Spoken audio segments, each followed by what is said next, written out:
सकाळी मुलांचा डब्बा असो किंवा नाश्ता असो, तर कोणतीही पूर्वतयारी न करता झटपट होणारा आज आपण हा पराठा बघणार आहोत. हा पराठा जर तुम्ही मुलांना टिफिनला बनवून दिला तर टिफिन मुलं नक्कीच फिनिश करतील. चला तर आपण वेळ न घालवता फक्त 10 मिनिटात होणारा हा पराठा कसा बनवायचा ते पाहूया. तर त्यासाठी इथे मी गव्हाचं पीठ घेतलं आहे.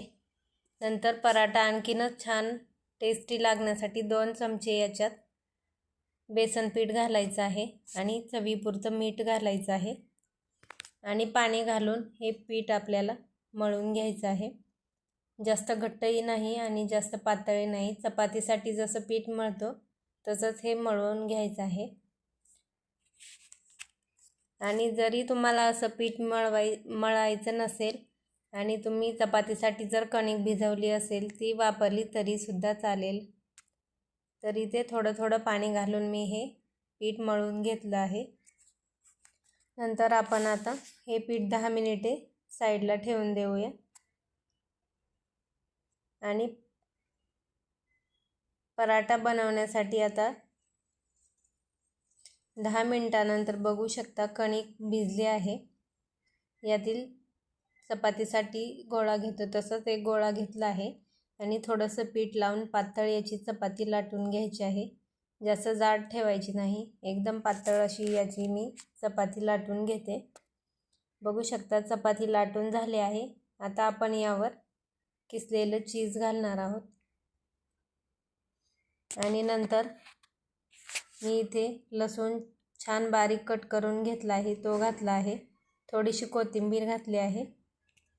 आता याच्यात थोडंसं चवीपुरतं मीठ घालायचं आहे आणि काही मसाले घालणार आहोत. इथे मी हळद पाव चमचा, हळद पाव चमचापेक्षाही थोडी कमी घातली आहे. थोडंसं लाल मिरची पावडर, धना पावडर घातली आहे. तुम्ही याच्यात गरम मसाला किंवा चाट मसाला सुद्धा घालू शकता. छान मिक्स हे करून घेतलं आहे आणि मी चौकोनी आकारात पराठा बनवत आहे, त्यामुळे चौकोनी असं हे पसरवून घ्यायचं आहे आणि या पद्धतीने याला फोल्ड करून घ्यायचं आहे. चपाती एकदम पातळ लाटायची आहे. जर जाड चपाती असेल तर पराठा नीट भाजला जाणार नाही. थोडंसं प्रेस करून घेतलं आहे आणि याच्यावर थोडंसं पीठ टाकून चौकोनी हा पराठा लाटून घेत आहे. तुम्ही त्रिकोणी किंवा गोलसुद्धा लाटू शकता. तर बघू शकता हलक्या हाताने असा हा चौकोनी पराठा इथे मी लाटून घेतला आहे. असा वेगवेगळ्या शेपचे जर पराठे बनवले तर मुलं तेवढ्याच आवडीने ते खातात.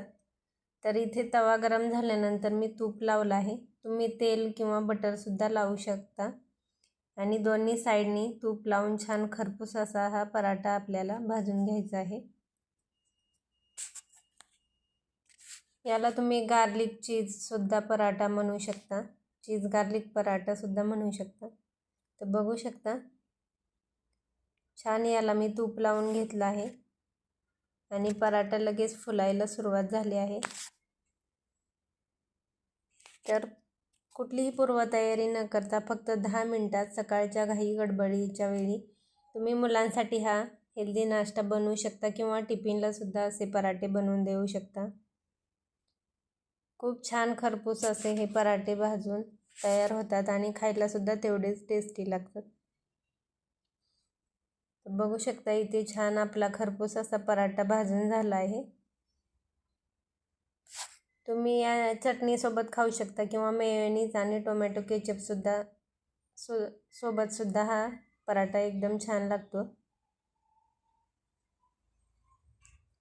तर इथे बघू शकता मी तोडून सुद्धा पराठा दाखवत आहे. एकदम वरून खरपूस असा भाजलेला आहे आणि चीज आणि लसूण घातल्यामुळे खायला खूप टेस्टी लागतो. तर नक्की तुमच्या मुलांसाठी असा हा पराठा नक्की बनवून पहा आणि व्हिडिओ आवडला असल्यास लाईक करा, शेअर करा आणि चॅनेलला सबस्क्राईब करा. भेटूया नवीन व्हिडिओसोबत.